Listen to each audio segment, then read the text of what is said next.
하나님 말씀 고린도전서 1장 1절에서 3절까지 우리 찾았으면 합독하겠습니다. 시작.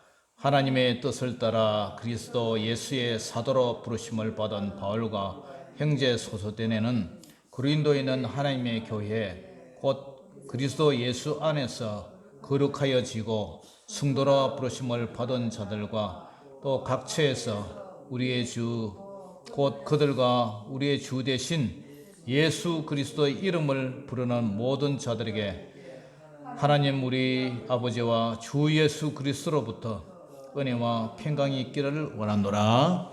아멘. 자, 오늘은 고린도전서 1강 고린도전서 개론에 대해서 말씀을 드리겠습니다. 마을에 어떤 사람이 집을 지었어요. 그래서 집들이 하는데 오라 그래요. 그래서 집들이를 이제 가기 위해서 슈퍼 가가지고 휴지 두루마리 휴지 한 통 들고 이렇게 들고 이제 집 구경을 갑니다. 그 집을 구경해 보니까 어떤 마음이 들어요. 이야, 집 잘 지었다. 나도 저런 집에서 한번 살고 싶다. 그런 생각이 들지요. 그래서 집을 지으려면, 집을 건축하려면, 골치 아픈 게 한 가지, 두 가지가 아니죠. 설계는 어떻게 해야 될지, 또 건축비는 평당 얼마씩 들여야 될지, 또 업자는 누구를 불러야 잘 지을지, 그리고 건축비를 아끼기 위해서 자재는 어떤 걸로 써야 될지, 돈을 내기 위해서 내가 직접 하고 다른 사람은 내가 못하는 거 다른 사람들 이렇게 불러서 쉬게 될지 아니면은 나도 농사 짓고 바쁘니까 그 업자한테 싹 다 맡겨버려야 될지 사기는 안 당할지 여러 가지 생각이 많을 거예요. 그리고 건축 기간은 얼마나 들지, 비는 건축하는 동안에 비는 안 올지, 또 요새는 우크라이나 전쟁, 저것 때문에 러시아 전쟁 때문에 모든 물가가 지금 자재비가 다 폭등을 했던 기름값도 비싸고 그런데 어떻게 해야 될까 아마 생각이 많을 거예요.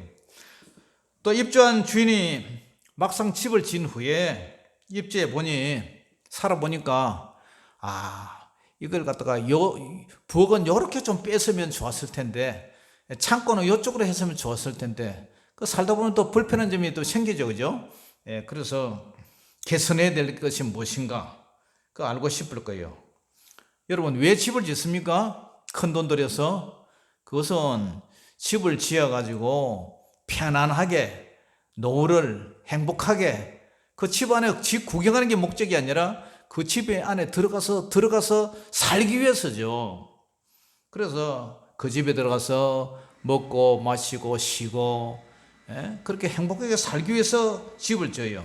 자, 이제 여러분, 저와 여러분들은 이 고린도 교회, 고린도 전서에 이런 큰 집을 이제 짓기 위해서는 뭐가 필요해요? 고린도 전서에 뼈대를 알아야죠. 뼈대, 골격, 구조를 알아야 돼요. 그래서 1장에 뭐 있고, 2장이 뭐 있고, 3장이 뭐 있고, 그리고 이 고린도 전서를 왜 썼느냐? 그리고 고린도가 어디에 붙어 있느냐? 배경. 사도 바울이 고린도 교회를 세울 때에 어떤 이유 때문에 이렇게 했느냐? 그런 거 알아야 되겠죠, 그죠? 그래서 전체를 이제 줄거리를 싹 다 안 후에, 그 다음에 1장에 들어가고, 하나, 둘, 셋, 넷, 그러니까 16장까지 그렇게 이제 하나하나 벽돌을 쌓아가면, 전체 이제 집이 완성되는 것처럼 우리가 파악을 하는 거죠. 그래서 오늘은 1강을 하는데, 구조, 전체 구조, 그죠? 그 다음에 전체 줄거리, 그 다음에 그러니까 큰 그림, 그것을 우리는 이제 개론이라고 그래요, 개론. 그래서 오늘 고린도전서 개론에 대해서 말씀을 드렸는데요. 사도 바울은 고린도 교회에 이제 두 번 편지를 써요. 첫 번째 편지가 고린도전서, 두 번째 편지가 고린도후서. 앞에 보냈다고 해서 전서고 뒤에 보냈다 해서 후서예요. 그래서 두 번 썼어요. 그래서 이 고린도 전서를 우리는 약자로 고전 이렇게 이제 기록을 하죠. 헬라 성경에 보니까 프로스 고린디우스 알파 이렇게 되어 있어요. 고린도 교인들에게 보내는 첫 번째 편지 이런 뜻이죠. 그래서 이 고린도전서의 큰 그림을 알고 다음 주부터는 1장부터 차곡차곡 벽돌을 쌓는 순으로 그렇게 강의를 할 때에 여러분들 고린도전서를 통해서 큰 은혜도 사모하시고 또 여러분들이 잘 이해해서 여러분들 신앙의 살과 피가 되기를 주의 이름으로 축원합니다. 첫째로 이 제목이 좀 전에 말씀드린 것처럼 고린도전서 이게 고전 이렇게 되면서 프로스 고린디우스 알파라 했는데 고린도 교인들에게 보내는 첫 번째 편지죠.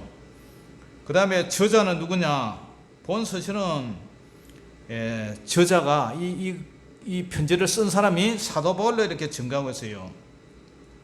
고린도전서 1장 1절 한번 읽어봅니다. 시작. 하나님의 뜻을 따라 그리스도 예수의 사도로 부르심을 받은 바울과 형제 소서대네는 해가지고 하나님의 뜻을 따라서 이 쓴 사람이 이제 사도인데 사도 바울인데 고린도전서 16장 21절에 마지막에 보면은 나 바울은 친필로 너에게 문안하느니라 이렇게 했어요.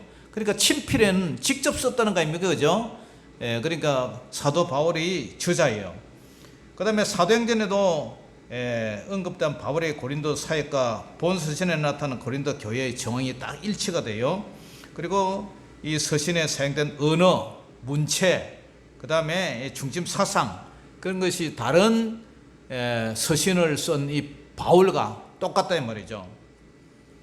그 다음에 초대 교부들도 본 서신을 바울의 제작으로 인정을 해요. 뭐 폴리갑이나 이레네우스, 이그나티우스, 클레멘트 뭐 이런 사람들 뭐 교부들 있어요. 그러니까 사도 다음에 속사도 그죠? 그런 사람을 이제 우리는 교부를 하는데 그런 사람들도 다 이거는 바울이 쓴 거야 그렇게 증명을 하고 있어요. 그런데 세 번째로 이제 기록 시기는 언제 이게 이제 고린도전서가 기록됐나? 사도 바울이 에베소에 머물렀을 때는 2차, 3차 선교 여행 때 두 번 에베소에서 머물렀어요.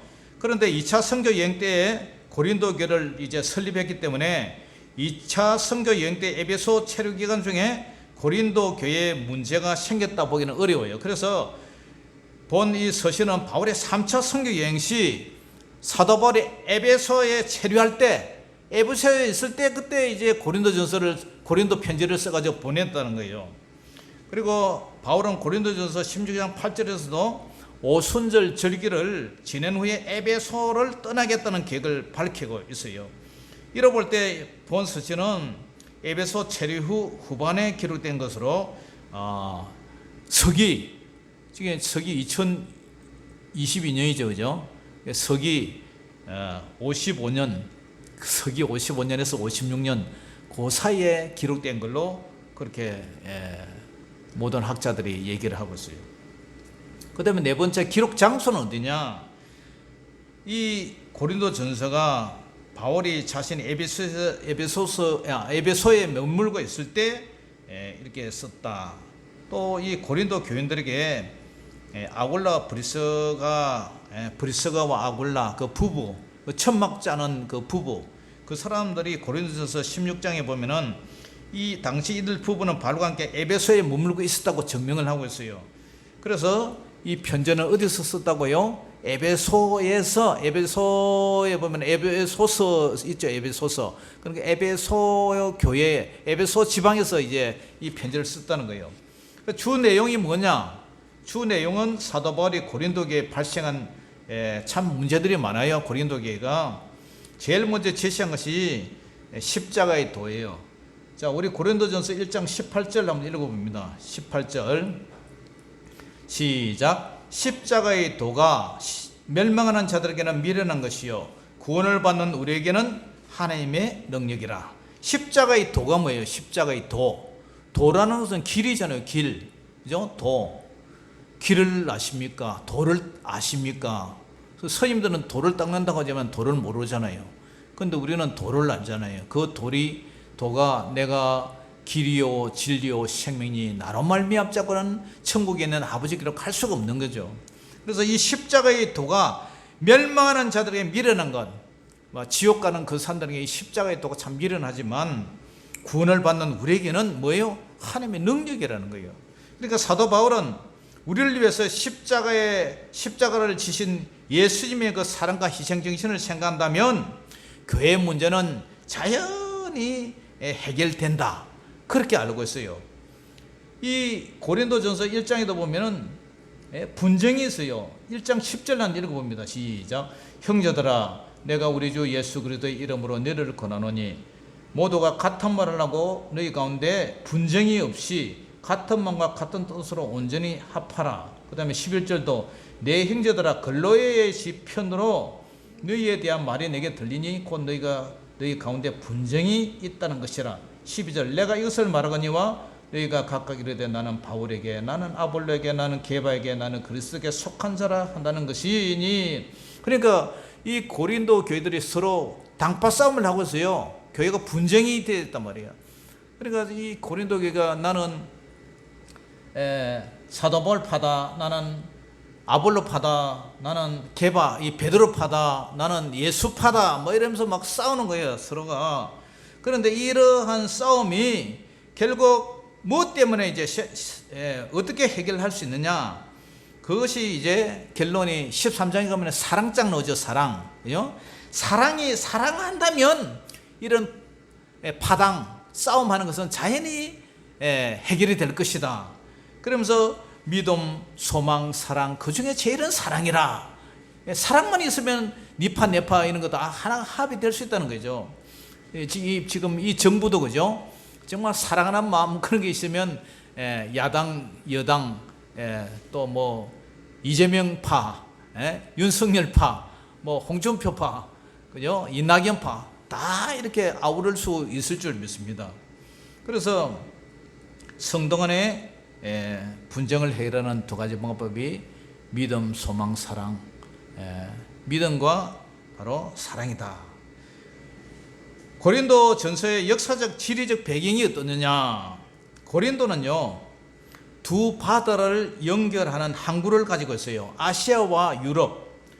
그리고 아시아와 유럽을 잇는 이 상업의 중심지예요. 그리스의 최대 도시인데, 기원전 120년에 로마의 문비우스에 의해서 도시 전체가 이제 전쟁이 일어나서 파괴가 됩니다. 그 후에 줄리우스 시저 왕이라고 했어요. 이 줄리우스 시저 황제에 의해서 이제 고린도전서가 새로 이렇게 개발이 돼요. 재건이 된단 말이죠. 그래서 상인들이 그리스의 전 지역에서 몰려와요.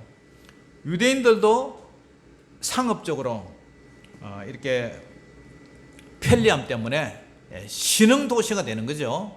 몰려왔어요. 그래서 이 고린도에는 자연히 뭐 각처에서 사람들이 몰리니까 부자도 있고 또 돈이 많으면 뭘 탐구를 해요? 예술, 그죠? 문화. 그 다음에 돈 많고 예술을 즐기고 문화를 즐기는 사람들이 뭐가 또 일어나요? 자연히 이제 사치를 하죠, 사치. 그러니까 이런 것이 이제 아카야 지방의 수도가 돼서 옛날에 전쟁으로 폐허되었던 것이 재건이 돼서 새로운 도시로 이 영광을 이렇게 되찾았어요. 이 새 도시가 발전해서 교통의 요지가 되었고 규모에 있어서는 그리스 아테네에 버금가는 다음가는 그런 도시로 성장을 합니다. 그러나 이 도시는 방탕의 도시로 이제 유명하게 되는데 아까 뭐라 그래요? 돈 많고 예술 문화 즐기고 사치가 심하다 보니까 이제 도시가 이제 방탕해졌어요. 쾌락 위주로. 그리고 가장 일찍이 볼 수 없던 가장 방탕한 도시가 바로 이 고린도 지역이단 말이에요. 이처럼 고린도 악명 높은 도시가 된 데는 그 나름의 이유가 있는데요. 먼저 고린도에는 뭐가 있다 해서요? 항구도시. 항구도시가 있으면 무역선들이 많고 선원들이 많으니까 부산 같은 데 가도 선술집이 많을 것 아니에요? 마사이나 뭐 부산에 가도 항구가 많은 데는 이제 선원들이 돈도 잘 쓰고 그죠? 그러다 보니까 어떤 일이 일어나요? 자연히 이제 선원들이 몸을 풀기 위해서 근데 이제 그런 몸 파는 사람들이 많을 것 아닙니까? 그죠? 그러니까 이 선원들을 상대로 한 이 매춘, 향락이 발전을 돼요. 둘째로 이 고린도인들이 상당수가 노예 계급. 그러니까 그 사람들이 배운 것이 부족하니까 도덕적인 수준도 떨어져요. 그리고 노예 사관의 정욕의 만족을 위해서 도덕적 타락의 길을 걸었다며 엄탕한 그런 도시였어요. 그리고 세 번째는 종교가 성적 타락의 도구가 되는데, 이 고린도에 보면은 각 이제 지역에서 몰려든 이주한 사람들이 몰려다 이 정착을 하다 보니까 그 사람들을 각각 도시에서 나라에서 오다 보니까 그 사람들이 믿는 신들이 다 달라요. 그러다 보니까 뭐 그 고린도의 종교가 완전 박물관처럼 막 완전 혼합 잡족들이 다 몰려드니까 이 다양한 종교적 혼합의 중심지가 돼요. 그런데 이 고린도에 보면은 뭐 이시서, 세라피서, 부르기아 여신, 뭐 마그나 마터, 수리아의 그 아스타르테, 에베소의 아데미, 그리고 헬리우스의 아프로디테, 뭐 이런 신전들이 엄청나게 많아요. 신전. 그 신을 숭배하는, 우리로 말하면 제실 같은 거, 그런 게 엄청나게 많아요. 그런데 더욱이 이들 신들에 대해서 이제 신들 앞에 예배를 드리고, 예배 드린 후에는 어떤 일이 벌어지냐, 신전에 신전 제사를 드리는 그런 한 여사제들이 있어요. 여사제. 이 여사제들이 있는데, 이 아프로디테라는 뜻이 정욕의 신이에요. 정욕의 신, 쾌락의 신. 그러니까 아프로디테에 있는 신전에 수천 명의 직업 장녀들이 있었대요. 그러니까 그 교인들이 예배 드리고 나서, 그 아프로디테 쾌락의 신 앞에 예배 드리고 나서 뭐 하냐면은 공공연히 그 사제들과, 여자 사제들과 뭐예요? 성행위를 하는 거예요. 그러니까 그 고린도 전체가 얼마나 타락한 문화예요. 그러니까 이런 혼합적인 성적 행위가 종교적 행위로 간주되는 그러한 종교적 혼합주의가 만연되고 도덕적 타락이 만연된 이런 곳에 사도 바울이 교회를 개척을 합니다. 개척이 쉽겠어요? 어렵겠어요? 어렵죠, 그죠? 그러니까 그러한 교회에다가 교회를 개척을 해나니까 나중에 문제도 엄청나게 많아요. 그것이 바로 이 고린도 전서 후서다 말이죠. 그래서 이 기록 동기와 목적이 어떻게 되냐면은 에베소에서 바울이 3년간 머물면서 1장 11절을 우리 읽어봅니다. 시작. 내 형제들아, 근로의 집 편으로 너희에 대한 말이 내게 들리니 곧 너희 가운데 분쟁이 있다는 것이라. 근로에라는 사람의 집 편으로 이제 소문이 들리는데, 이런 이제 고린도 교회가 이런 싸움이 휘말렸다, 분쟁이 많다는 거예요. 그래서 바울은 이런 사람들에게 이제 답변을 해야 되잖아요. 그리고 너희들은 똑바로 신앙생활을 해라. 그리고 신앙생활을 똑바로 해야 되고, 너희들이 지금 여러 가지 문제가 많은데 그런 것들을 이제 교리적으로 잡아줘요. 교리적으로 잡으면서 너희들 신앙생활 똑바로 해라. 그런 얘기를 해요. 그래서 이제 고린도서 1장에서 16장에 대한 내용들을 이제 우리가 잠깐 줄거리로 이렇게 보면은 1장 1절에서 9절까지는 사도 바울이 이제 인사와 감사, 우리 편지 볼 때 처음에 인사하고 감사 드리죠. 뭐 요즘 뭐 옛날에 편지 쓰면은 객지 쓸 때, 옛날에는 지금 뭐 전화가 뭐 핸드폰도 다르겠지만 저 때문에도 편지를 많이 썼어요. 급한 일 있으면 전보 치고, 그죠? 과거에는 그러면은 뭐 3월에 실록이 푸르른 뭐 이 계절에 봄바람이 뭐 어쩌고 한 이 계절에 부모님 두 분 옥체 무강하시옵지요. 이 소자는 객지에서 몸 건강히 잘 있습니다. 이러면서 안부 편지, 문안 편지 인사를 하는 거예요. 그래서 오늘 이 1장 1절에서 9절까지도 사도 바울이 인사를 해요. 그리고 그 다음에 1장 10절에서 4장 21절까지는 이제 당파 싸움에 대한 이제 사도 바울이 쭉 얘기를 해요. 그래서 고린도 교회의 죄를 지적하면서 바알파, 아볼로파, 게바파, 그리스도파 이런 당파 싸움을 하는데, 바로 이런 교회의 문제에 대해서 바울은 자신을 보낸 것은 내가 하나님의 복음을 전하러 왔지 세례를 주는 것도 아니고, 그죠? 세상의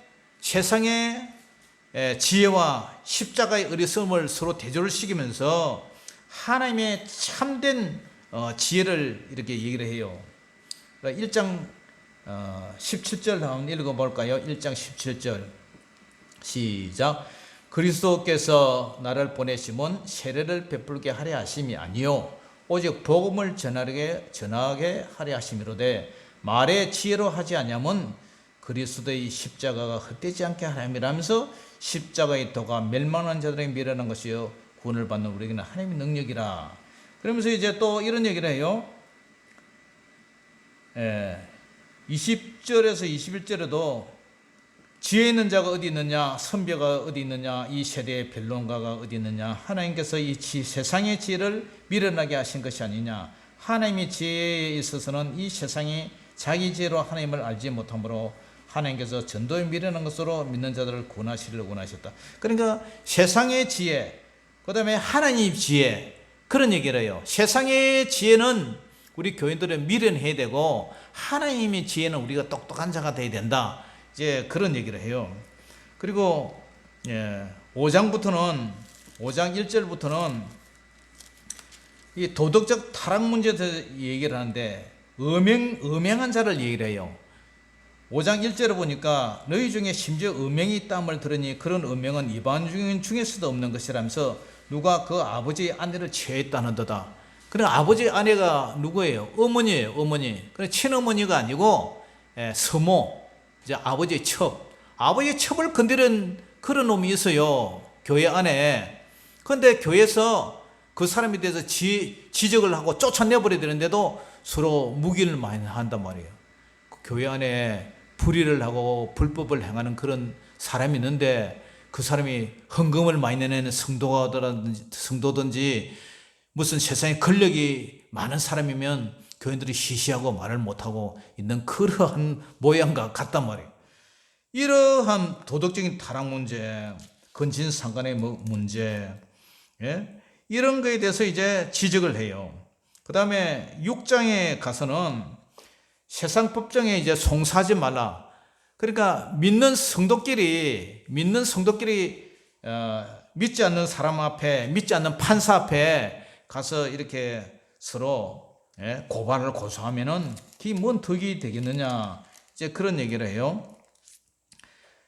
그 다음에 이제 6장 12절부터는 교인들 사이에 이제 문제가 생겼을 때에, 그죠? 뭐 음식 때문에 음행 이런 얘기를 이제 하고, 그 다음에 7장에 가서는 그러니까 6장에 성도들의 거룩한 문제, 거룩에 대해서 얘기하고, 7장에서는 이제 결혼에 대해서 얘기해요. 결혼. 혼연하는 문제와 독신으로 지내는 문제에 대해서 이제 흑백논리로 말하지 않고 각자 하나님으로부터 받은 은사에 따라서 해야 된다. 그러면서 이제 독신으로 살 수 있으면 살고, 그러나 정욕을 절제할 수 없는 사람은 결혼을 하라. 결혼한 부부는 어떻게 되느냐, 서로의義務를 다하면서 살아라, 그런 얘기를 하고요. 그 다음에 이혼에 대해서 얘기하고, 그 다음에 이제 처녀에 대해서, 처녀의 부르심, 처녀가 뭐 혼자 살아야 되냐, 결혼을 하면서 살아야 되냐, 그런 얘기를 해요. 그 다음에 이제 8장에 가서는 우상에게 바친 제물, 우상의 제물에 대해서 얘기를 해요. 그래서 우상의 제물은 고린도 교회는 이제 시장에 우상 숭배하고 그 남은 이제 제사 음식을 시장에 내다 파는 경우가 있는데, 그걸 그러면 어떻게 해야 되느냐? 그건 뭐 우상에게 바쳤던 예물, 뭐 제사라도 뭐 그걸 믿음으로 먹으면은 아무 이상이 없는데, 그러나 믿지 않는 믿음이 연약한 자가 그것을 봤을 때는 또 실족할 수가 있다. 그렇다면 나는 근덕, 교회의 덕을 위해서 죽을 때까지 고기를 입에 대지 않겠다, 이제 그런 얘기를 하죠.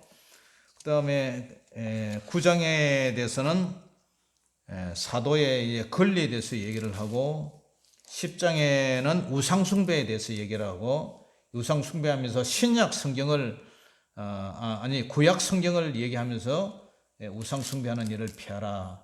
그리고 11장에는 여자가 머리 기르는 것, 그 다음에 우리 성찬식 하는 거죠. 성찬식 하는 거, 그걸 얘기를 하고, 그 다음에 12장에는 이제 성령의 은사장이죠.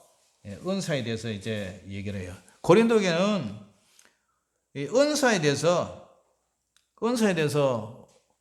관심이 많았어요. 그런데 이 은사도 교회의 덕을 위해서 은사를 사용하라, 그런 얘기를 하고, 그 다음에 분쟁이 싸움하고는 이 모든 것은 사랑으로서 다 해결이 된다 하면서 13장 우리 유명한 이 사랑장 이야기하고, 14장에는 그 은사 중에서 방언과 예언에 대해서 얘기를 하고요. 그 다음에 15장에서는 가장 중요한 이 부활에 대해서 얘기해요. 예수님의 십자가에 죽으신 후에 부활하신 것처럼 우리 성도들도 정말 부활의 신앙으로 살아야 된다. 한 번 죽는 것은 정한이 지옥, 그 위에는 심판이 있는데, 우리 예수 믿는 사람은 선한 일을 행한 자는 생명의 부활로, 악한 일을 행한 자는 심판의 부활로 부활되기 때문에, 그러므로 우리는 흔들리지 말고 견고하게 주 안에서 견실하며 흔들리지 말고 항상 주의 일에 힘쓰는 자가 되자, 그런 얘기를 해요. 그 다음에 16장의 마지막으로 성도들을 위한 연보, 헌금에 대해서 이제 얘기를 하고요. 그 다음에 이제 16장 13절 이하부터는 이제 금면과 인사하면서 이렇게 마쳐요. 자, 이렇게 해서 우리 고린도 전서의 전체를 줄거리를 한번 구조도 보고 이렇게 개관에 대해서, 개론에 대해서 말씀을 드렸어요. 그래서 참 고린도 교회가 말도 많고 탈도 많은 그런 교회지만, 이 모습들이 오늘을 살아가는 현대 교회도 별 다를 바가 없어요. 그냥 교회라는 것은 여러분들이 생각할 때 교회는 거룩하고 흠이 없고 깨끗하고 정말 세상의 빛과 소금이 되어야 된다. 맞는 말이죠. 그렇게 해야 되는데, 고린도 교회도 그렇고 구약에 있는 구약 성도들의 삶도 그렇고 고린도 교회도 그렇고 다른 교회도 마찬가지, 그리고 지금 오늘을 살아가고 있는 우리 교회들의 모습도 마찬가지. 완전한 게 없다는 거예요. 완전한 거.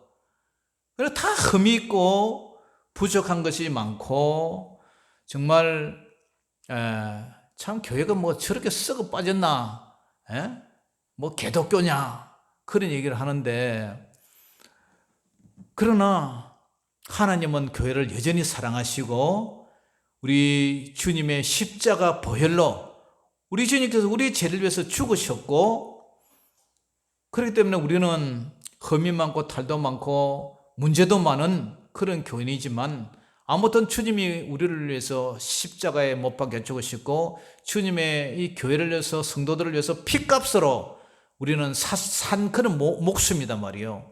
그렇기 때문에 지금은 우리가 여전히 부족하고 연약하고 믿음으로 살아가지만, 그러나 우리는 완성된 그런 건물이 아니고 지금도 여전히 공사 중인 그러한 건물이다, 그렇게 보면 돼요. 그러니까 어제보다는 오늘의 믿음이 조금 자라고, 오늘부터는 내일의 믿음이 좀 자라고, 그러면서 여러 가지 삶에 부딪히면서도 우리가 신앙생활에 이렇게 신앙을 붙잡고, 그죠, 매달리고, 그러면서 주님 앞으로 조금씩 좀 나아가는 그런 모습들이 교회의 모습이 아닌가. 그것이 기독교가 박해를 받으면서 초대교회도부터 그렇게 박해를 당하고 순교당하고 그렇게 하면서도 없어지지 않고 여전히 하나님의 나라가 확장되고 교회가 부흥되고 온 세계로 기독교가 퍼져나가는 것처럼, 누룩처럼 퍼져나간 것처럼 우리 성도들도 여러분들의 믿음이 흠도 많고 탈도 많은 그런 믿음이지만, 그러나 주님을 더 의지하면서 우리 믿음이 성장해가는 그런 아름다운 모습이 있기를 주의 이름으로 축원합니다. 기도하겠습니다. 아버지 하나님, 은혜를 감사합니다. 고린도 교회의 모습을 보면서 여러 가지 아버지의 문제도 많고 탈도 많지만, 그러나 하나님의 뜻은 아버지의 온전해지기를 원합니다. 우리도 부족하고 연약하고 참 주님 앞에 머리 들 수 없을 정도로 부끄러운 일들이 많지만, 그러나 오늘도 아버지 하나님 주님 앞에 왔사오니 우리에게 믿음이 성장케 하여 주시고, 정말 아버지 하나님이여 더 겸손하게 순종하며 우리 주님을 끝까지 따라갈 수 있도록 우리에게 성령의 충만함을 주시고 우리 주님께서 붙들어 주시옵소서. 천국 가는 그날까지 우리를 아버지 하나님께서 인도하여 주시고 위로하여 주시고 붙들어 주시고 우리에게도 믿음을 더하여 주셔서 날마다 하나님 뜻대로 살아가는 우리 교회 되게 하여 주시옵소서. 모든 영광을 주께 올려드리며 살아계신 우리 주 예수 이름으로 감사하며 기도 올리옵나이다. 아멘.